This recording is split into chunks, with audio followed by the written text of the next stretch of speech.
I didn't raise my voice. I didn't slam my hand on the table or interrupt anyone mid-sentence. I simply spoke, and the room went silent. If this story is touching you, comment below where you're watching from and what time it is there. Before that moment, everything had followed an unspoken script. The kind of script everyone knows, but no one admits exists. Certain people talk, certain people decide. Certain people nod along, and I had always been one of the nodders. Not because I didn't have thoughts, but because I understood the hierarchy. I knew when speaking would complicate things. I knew how quickly a room could turn cold when someone disrupted the flow. So I stayed quiet.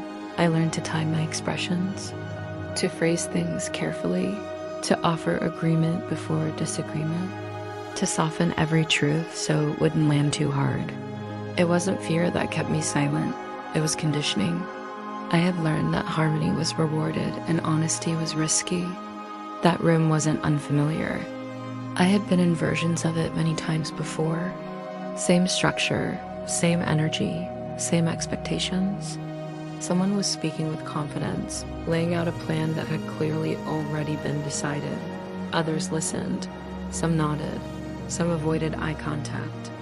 I felt that familiar tightening in my chest.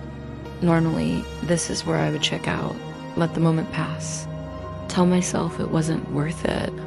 But something inside me stayed present. I realized I wasn't just uncomfortable, I was invisible. The decision being discussed affected me directly. My time, my boundaries, my role. And yet, my input wasn't being requested. Silence was assumed. That assumption settled heavily in the room. The speaker finished and paused, waiting for approval disguised as agreement.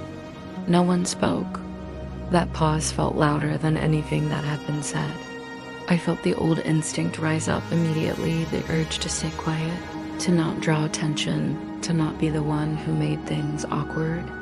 But then another thought surfaced. If I don't speak now, I'll carry this moment with me. I knew exactly how that would feel. The replaying, the regret, the quiet resentment, so I spoke. I don't agree, I said. The words weren't loud, they weren't sharp. They were clear. The effect was immediate. The room froze. Not dramatically, but unmistakably. The energy shifted. People stopped moving.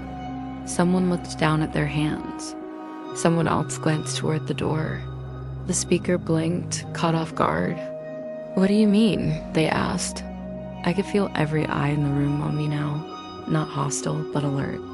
This was not part of the plan. I took a breath, not to calm myself, but to stay grounded. I mean, this doesn't work for me, I continued. And I don't think it's fair to move forward without discussing that. Silence returned, thicker this time. I hadn't attacked anyone. I hadn't accused. I hadn't raised my voice. I had simply named the truth. And that truth disrupted the comfort of unspoken agreement. The speaker tried to recover, quickly offering explanations, reframing the situation, minimizing the impact.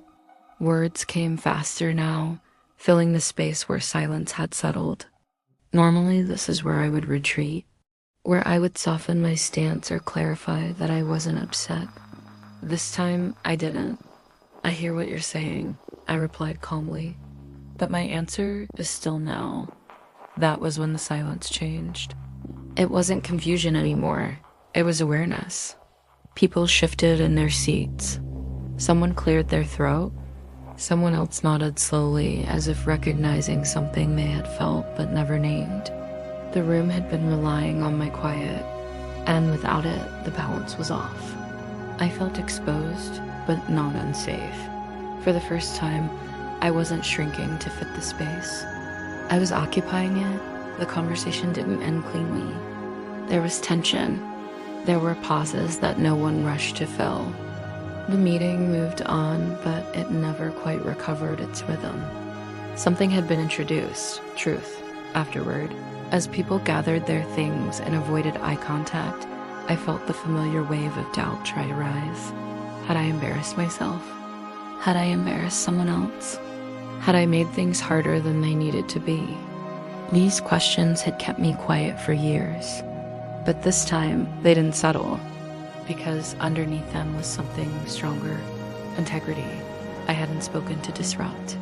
I had spoken to exist. Later, alone, I replayed the moment, not to criticize myself, but to understand it. I realized something important. The silence that followed my words wasn't rejection. It was reckoning. People weren't shocked because I was wrong. They were shocked because I was honest. In the days that followed, the dynamic shifted subtly. I noticed how conversations included me more intentionally, how assumptions were checked instead of made, how my presence carried weight it never had before. Not everywhere, not with everyone, but enough to notice.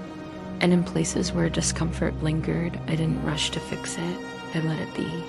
Because silence that follows truth is not empty. It's full of adjustment.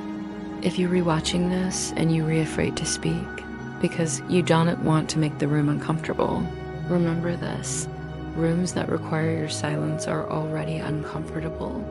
They're just not uncomfortable for everyone.